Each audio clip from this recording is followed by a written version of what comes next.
Demonstrators from Australia to Europe identified with the cause of US protests and urged their own governments to address racism and police violence. Police escorted the crowd, which included some carrying placards that said Black Lives Matter, Aboriginal Lives Matter, White silence is violence, and in solidarity with Americans, we see you, we hear you, we stand with you.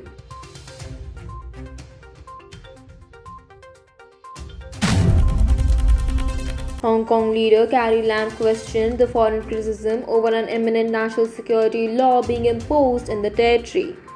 They take their own country's national security very seriously. But for the security of our country, especially the situation in Hong Kong, they are looking at it through tinted glasses, she said.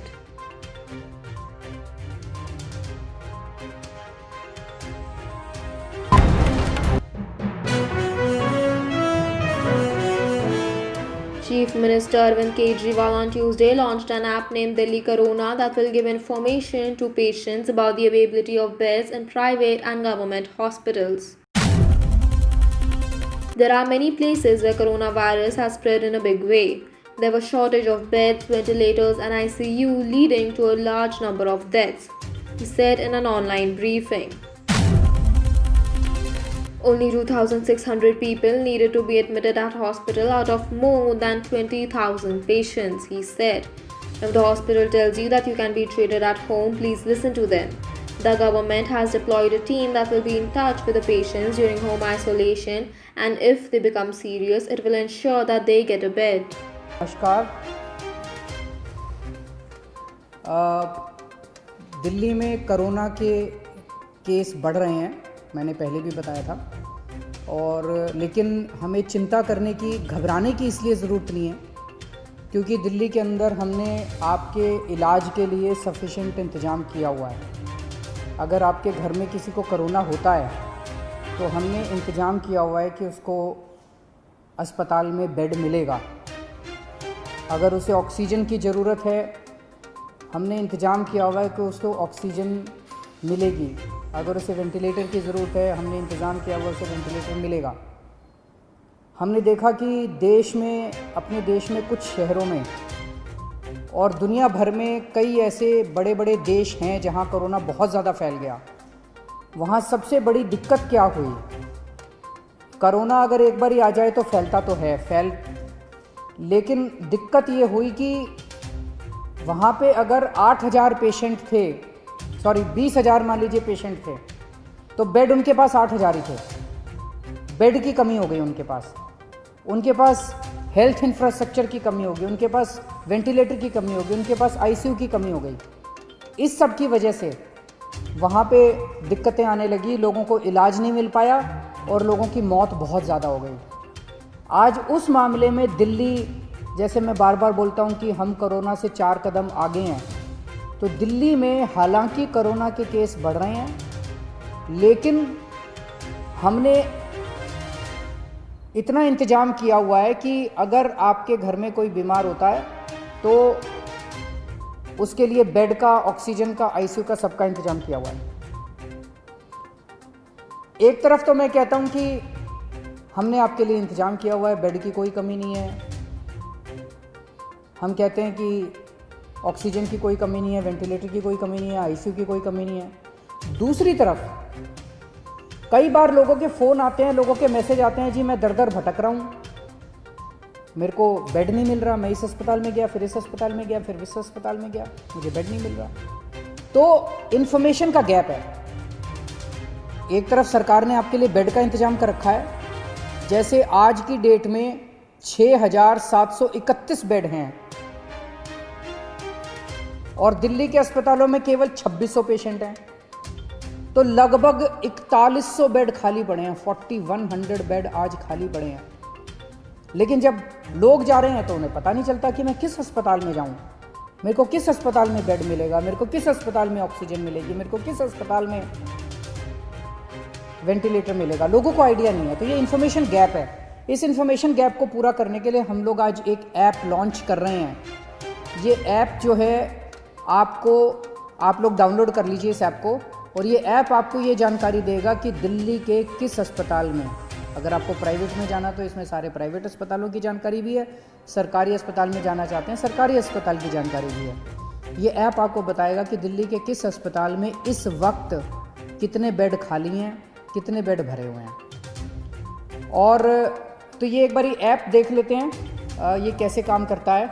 अभी आपके सामने ये दिखाएंगे, जैसे जब आप app download करेंगे तो ये ऐप सामने दिखाया उसने कि टोटल बेड कितने थे।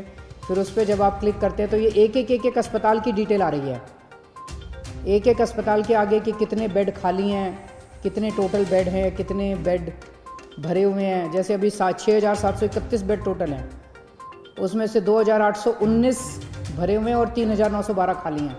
उसके अंदर ये वेंटिलेटर का आ गया, ये सारे किस अस्पताल में कितने वेंटिलेटर, टोटल 302 वेंटिलेटर है दिल्ली में और 210 खाली हैं, 92 वेंटिलेटर्स अभी भरे हुए हैं। तो ये अगर ऐप डाउनलोड करते हैं तो आपको सारी जानकारी मिलती जाएगी। ये ऐप दिन में 2 बार इसको अपडेट करेंगे, सुबह 10 बजे और शाम को 6 बजे ये ऐप अपडेट किया जाएगा, तो आपको लेटेस्ट स्टेटस पता चलता रहेगा। अगर आप इस ऐप को डाउनलोड करना चाहते हैं तो एक तो गूगल प्ले में जाके आप इस ऐप को डाउनलोड कर सकते हैं। गूगल प्ले में डेली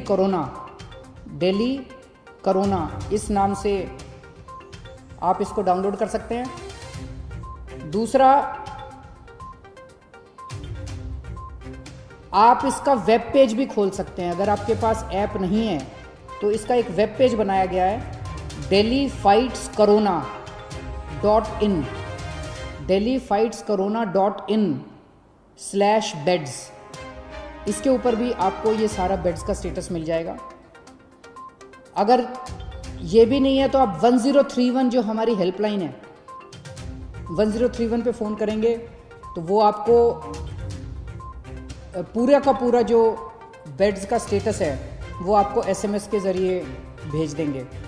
और या आप इस नंबर पे, अगर आप व्हाट्सएप नंबर है 8800007722, इस नंबर से भी आप इस ऐप को डाउनलोड कर सकते हैं। आपने ऐप डाउनलोड कर लिया, आपको पता चला कि इस अस्पताल के अंदर इतने बेड खाली हैं। आप उस अस्पताल में गए, ऐप में लिखा है कि इतने बेड खाली हैं, आप उस अस्पताल में गए, अस्पताल ने आपके जाने के बाद आपको एडमिशन देने से मना कर दिया, फिर आप क्या करेंगे? इसका हमने पूरा इंतज़ाम किया है। आप 1031 पे, वहीं अस्पताल के रिसेप्शन पे बैठ के 1031 पे फ़ोन करना और 1031 पे आप बताना कि मैं अस्पताल में हूँ, ऐप में लिखा हुआ है इसके अस्पताल खाली हैं, ये मुझे एडमिशन नहीं दे रहे। 1031 पे तुरंत हमारे स्पेशल सेक्रेटरी हेल्थ के पास फ़ोन पहुँचेगा और वो स्पेशल सेक्रेटरी हेल्थ उस अस्पताल से बात करके आपको ऑन द स्पॉट मौके पे बेड दिलवाएंगे। इसका पूरा इंतज़ाम किया हुआ है। लेकिन एक चीज़ का ख्याल रखना, जैसा मैं बार बार बोल रहा हूँ, आज दिल्ली के अंदर 20,000 से ज़्यादा केस हो गए, लेकिन केवल 2600 लोगों को अस्पताल में एडमिट होने की ज़रूरत पड़ी। आज की डेट में भी 6-7 हज़ार लोग अपने घरों के अंदर इलाज कर रहे हैं, उनको अस्पताल आने की ज़रूरत नहीं है। अगर सब लोग अस्पतालों में आने लग गए तो अस्पताल भर जाएंगे। ये मैनेजमेंट करना बहुत ज़रूरी है।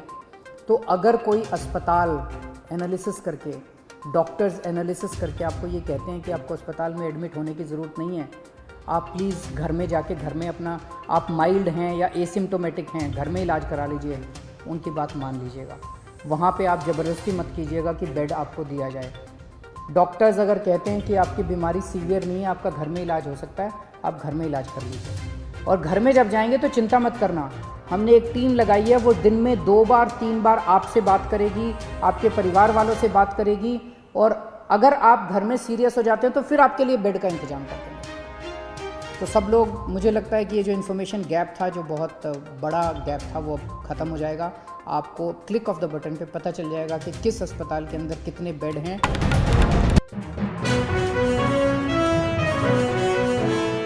Wajid Khan died of COVID-19 in the wee hours of Monday. He was 42. The music composer, who composed music for more than 70 Bollywood films along with brother Sajid Khan, was also suffering from kidney ailments. As soon as the news broke out on social media, condolence messages started pouring in. Rajiv Khandelwal took to Twitter and mourned the death of Wajid Khan. He wrote, "This is such a heartbreaking news. One of the best guys I knew, so loving, so compassionate, and such a contagious smile which always came from his heart. You will be missed."